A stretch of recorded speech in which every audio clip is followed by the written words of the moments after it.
der Linie Davids, in Ketten nach Babylon geführt, seine Söhne vor seinen Augen getötet und ihm dann die Augen ausgestochen. Wie sollte da das Haus Davids weitergehen? Dennoch haben die Beter der Königspsalmen und auch hier der Wallfahrtspsalmen an der Nathan-Weissagung festgehalten. Sie haben geglaubt über den Augenschein hinaus. Gottes Wort gilt, auch wenn man, jedenfalls nicht gleich, sehen kann, wie es sich erfüllt. Sie haben geglaubt, ein Sohn Davids regiert immer, auch wenn der Thron auf dem Zionshügel vakant ist. Sie haben Gottes Wort geglaubt, das gilt. Sie haben es auch für den Tempel geglaubt. Gott wohnt immer bei seinem Volk, bei seiner Gemeinde und seiner Kirche, egal wie restriktiv die Gesetze des Staates sind, egal wie übermächtig die Feinde sein mögen. Gott hat es gesagt, ich beschirme die Stadt. Psalm 46, Gott ist bei ihr drinnen, darum fürchten wir uns nicht, wenn gleich die Welt unterginge. Und das gilt, selbst wenn Jerusalem in Flammen aufgeht, es gilt selbst, wenn alle Christen im Gefängnis schmoren sollten.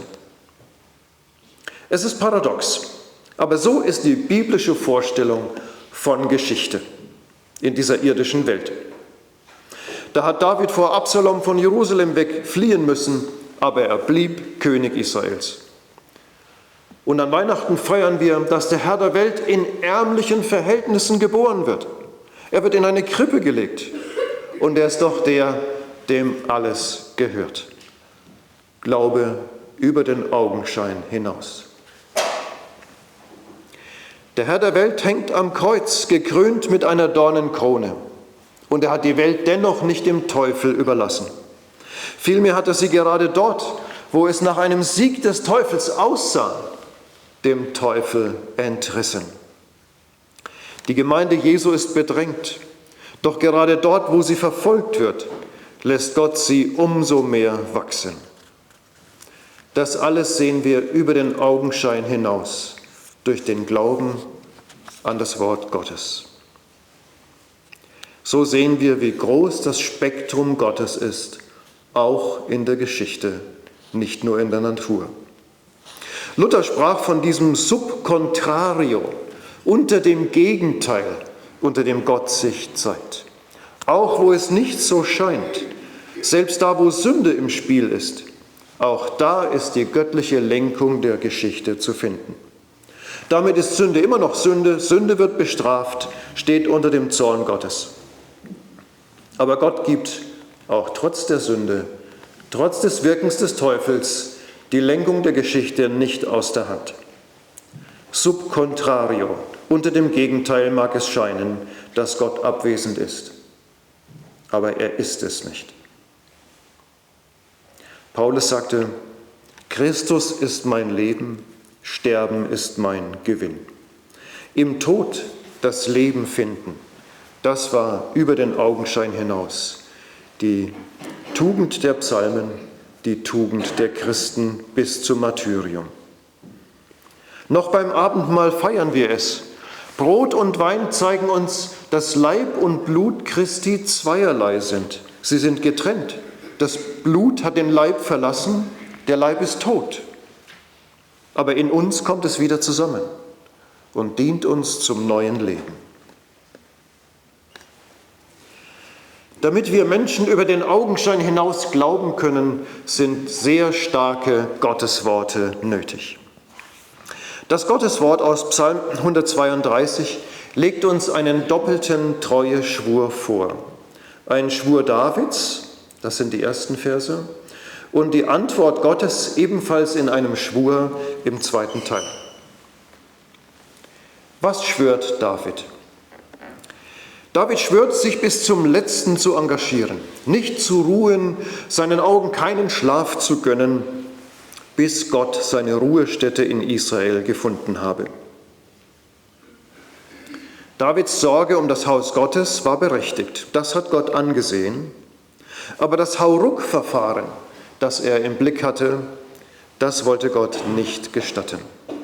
Und so lautet Gottes Antwort: Auf dich kommt es überhaupt nicht an, wo ich mich niederlasse. Ich erwähle mir selbst den Ort. Ich habe ja nie verlangt, dass ihr mir ein festes Haus baut. Die ganze Welt, der ganze Kosmos gehört mir doch.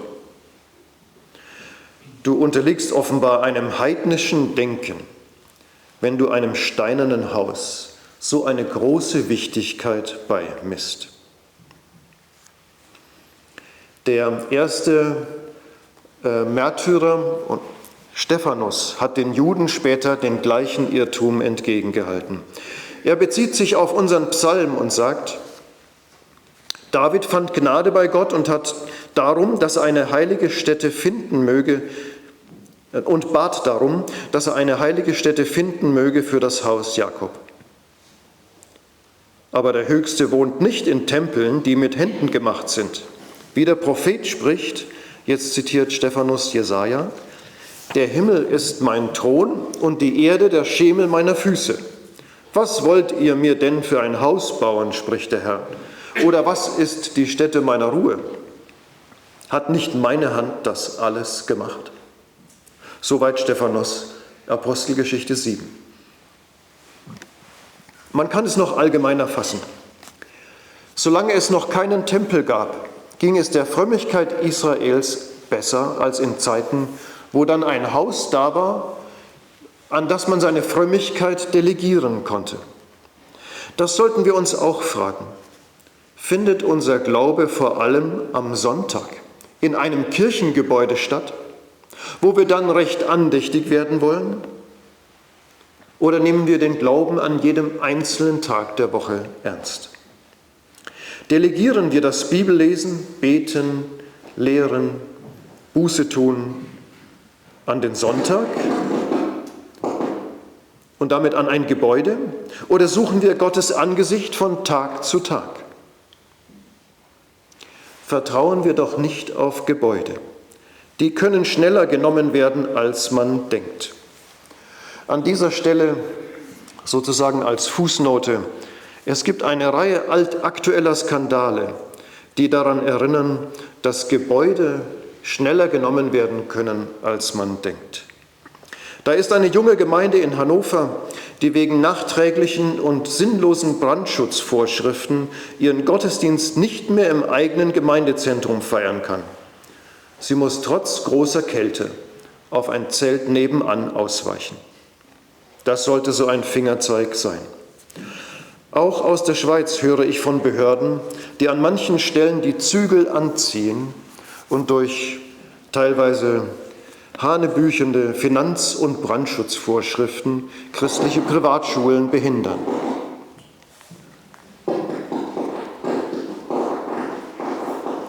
Dieses Knistern könnte ein Hinweis sein, dass viele Leute ihre Handys noch nicht auf Flugmodus geschaltet haben.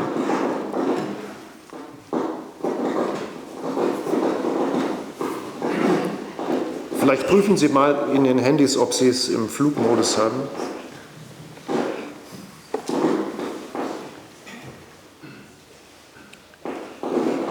Kehren wir zu David zurück. Der Herr dreht den Spieß also um. Solltest du mir ein Haus bauen? Nein, ich will dir ein Haus bauen. So kam es zum Herrscherhaus, zur Dynastie Davids. Der Herr ließ David dann tatsächlich die Stelle finden, an der der Tempel gebaut werden sollte. Aber ganz anders, als David sich das vorstellte, nämlich durch ein schreckliches Gericht hindurch. Das kam durch den Plan einer Volkszählung. David wollte wissen, wie mächtig, wie zahlreich das Volk war, über das er König war. Die Zahl, die er nach der Zählung erfuhr, stieg ihm zu Kopf. 1,3 Millionen Männer, streitbare Soldaten, unterstehen ihm. Das ist sehr genau auch die derzeitige Anzahl der aktiven Soldaten in den russischen Streitkräften unserer Zeit. Vielleicht kennen Sie die Bilder von den stolzen Militärparaden in Moskau und man kann sich vorstellen, wie David diese Zahl zu Kopf stieg.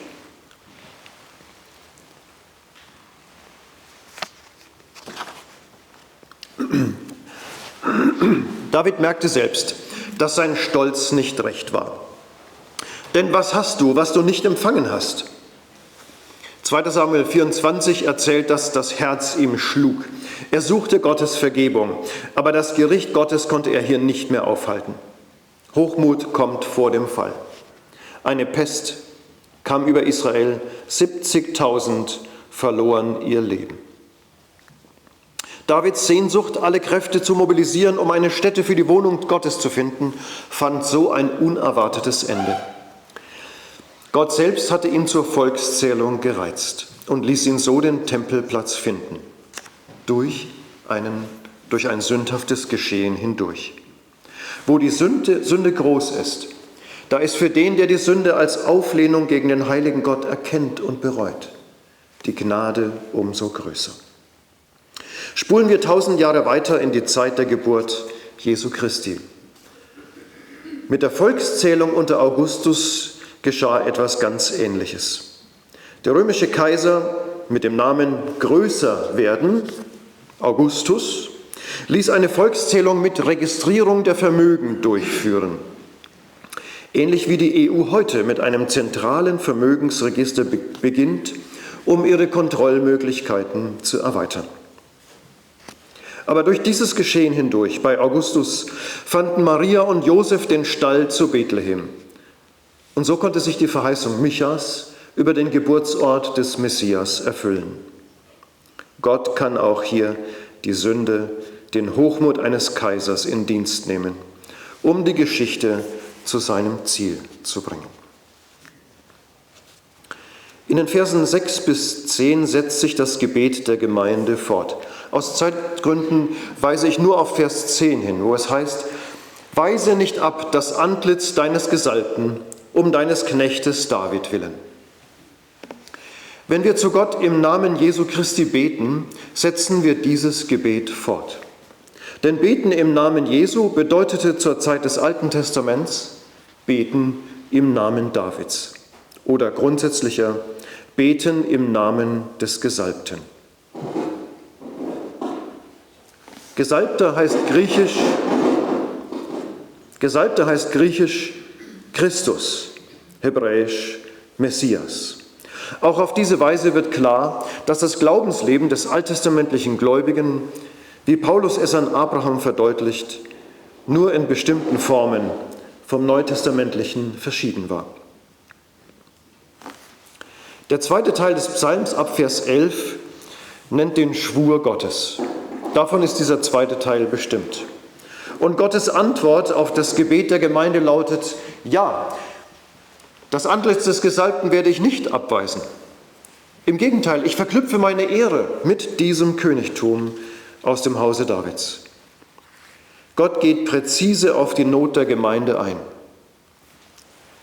Der Gesalbte wird nicht abgewiesen. Und die Bitte um die Heiligkeit für die Priester aus Vers 9 wird in Vers 16 genau erhört. Gott spricht auch nochmals den Bau des Hauses Davids an. Es stand fest, dass der jeweilige Thronfolger immer ein Nachkomme Davids sein muss. Wann immer ein Sohn im Hause Davids geboren wurde, war er ein möglicher Anwärter auf den Thron. So oft Jesus dann Sohn Davids genannt wurde, das heißt vom ersten Vers des Neuen Testaments ab, stand schon die Frage im Raum, ob er nicht der König werden würde. In unserem Psalm ist spannend, wie die beiden Erwählungen zusammengehören. Die Erwählung des Hauses Davids für das Königtum und die Erwählung des Ortes, Zion, bzw. Jerusalem, als Ort für den Tempel. Organisatorisch und personell waren die beiden ja getrennt, Königshaus und Tempel. Wenn der König später in den Kult eingriff, ging es meistens schief. Nur ein vollkommen heiliger, ein vollkommen bescheidener und uneigennütziger König hätte sich am Gottesdienst nützlich machen können. Dass der König ein weltliches und der Priester ein geistliches Geschäft zu versehen hat, diese Trennung von Staat und Religion verdanken wir dem Alten Testament. Heute freilich entwickeln sich die Dinge rückwärts. Die Kirche wird weltlicher, Staat und Gesellschaft immer religiöser bzw. ideologischer. Vers 12 nennt eine Bedingung. Es müssen die Nachfolger Davids sich an Bund und Gesetz halten. Werden deine Söhne meinen Bund halten und mein Zeugnis, dass ich sie lehren werde, so sollen auch ihre Söhne auf deinem Thron sitzen ewiglich. Gerät nun der Davidbund in Gefahr, wenn die Nachkommen Davids sich als sündhaft erweisen? Es ist interessant, das Königtum selbst kann nicht in Gefahr kommen, aber die Könige, ihre Stadt und ihr Land schon. Und so kam es, wie es bei Sündern kommen musste. Hochmut kommt vor dem Fall. Die hochmütigen Davididen, die meinten zusätzlich anderen Göttern opfern zu können, den Bund Gottes zu verlassen. Die meinten, Kinder zu töten, Bündnisse mit heidnischen Ägyptern und Assyrern schließen zu können. Sie mussten vom Thron entfernt werden. Das geschah im 6. Jahrhundert vor Christus durch die Babylonier. Und dann war der Thron Davids für etwa 500 Jahre vakant, bis Jesus Christus auftrat und als Sohn Davids in Jerusalem einzog und erhöht wurde. Freilich nicht wie Salomo auf einen Thron aus Elfenbein, sondern an ein Kreuz aus Holz. In diesem Abschnitt des Psalms sind die beiden Erwählungen, nämlich vom Haus David und vom Zionshügel, fest verbunden. Weil er Zion erwählt hat, hat er auch David erwählt. Also nicht, weil David so ein treuer und uneigennütziger oder gar bescheidener König war. David war Ehebrecher und Mörder. Die Erwählung geschah allein aus Gnade und führte David zu immer neuer Buße und Umkehr. Und Jerusalem wird nicht erwählt, weil es so ein perfekter Ort war, wo alle Menschen so fromm und bescheiden waren. Auch diese Erwählung geschah allein aus Gnade. Gottes Wort öffnet uns den Blick, erweitert das Spektrum, das wir mit den Augen wahrnehmen können.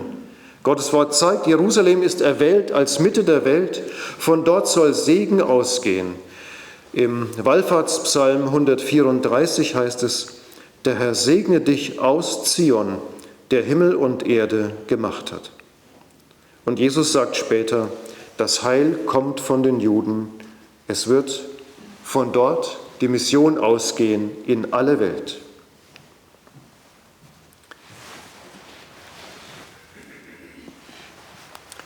Als der amerikanische Präsident George Bush 2008 einen Besuch in Jerusalem unternahm, hat ihm der Jerusalemer Bürgermeister den Stich eines hannoverschen Theologen überreicht aus dem 16. Jahrhundert.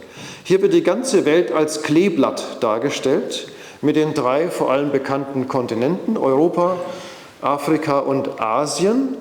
Amerika musste sich links unten noch mit einer stiefmütterlichen Rolle zufrieden geben. In der Mitte des Kleeblatts aber findet sich Jerusalem. Das war in der damaligen Sicht, lange Zeit in der beherrschenden Sicht Europas, die Mitte der Welt. Natürlich, nicht alles, was in dieser Mitte der Welt geschieht, ist heilig, gerecht und gut. Aber es ist die Stätte des besonderen Eingreifens Gottes ins Weltgeschehen. Jerusalem ist bis heute der Laststein aller Völker, sagt Sacharja. Durch das Wort Gottes werden uns die Augen für diese größere Wirklichkeit geöffnet. Und wir erwarten mit Sacharja, dass Jesus bei seiner Wiederkunft in Jerusalem erscheinen wird. Wie er dann trotzdem für alle Menschen sichtbar sein wird, wie Gottes Wort sagt, wissen wir nicht. Aber es soll dort geschehen. Werden wir dann bereit sein, ihn willkommen zu heißen? Als Jesus geboren werden sollte, waren nur wenige bereit, die verstanden, dass das Jesuskind die Verheißungen erfüllen würde. Einer war Zacharias, der Vater von Johannes dem Täufer. Er betete im Rückblick auf den Schluss von Psalm 132, Gelobt sei der Herr, der Gott Israels, denn er hat besucht und erlöst sein Volk und hat uns aufgerichtet ein Horn, das heißt eine Macht des Heils, im Hause seines Dieners David. Er hat wie Psalm 132 zurückgeschaut auf die Verheißung des Messias aus dem Hause David. Sind wir vorbereitet wie Zacharias durch Gottes Wort? Das Wort Gottes ist die Apparatur, die unsere Sinne erweitert, Gottes Wirken in der Geschichte zu erkennen. Es lenkt unsere Blicke auf das Geschehen von Advent und Weihnachten. Und in dieser Zeit des Advents gibt es, wie Pfarrer Freiburghaus gesagt hat, keine bessere Vorbereitung auf das Kommen Christi, als dass wir Buße tun, uns besinnen und als dass wir die Heilige Schrift immer gründlicher kennenlernen. Vergessen wir nicht, dieser Psalm wurde gebetet noch und noch, als es schon keinen König und keinen Tempel mehr für Israel gab. Das Glauben über den Augenschein hinaus, die Erleuchtung der Augen wird uns immer mehr geschenkt werden, je besser wir die Heilige Schrift kennenlernen, je besser wir sie verstehen. Ergreifen Sie doch dieses Ziel für das neue Kirchenjahr. Lesen Sie die ganze Bibel von vorne bis hinten durch. Das ganze Spektrum wird sich öffnen. Illusionen werden fallen. Nur Mut zu dieser Lektüre. Gott segne Sie. Amen.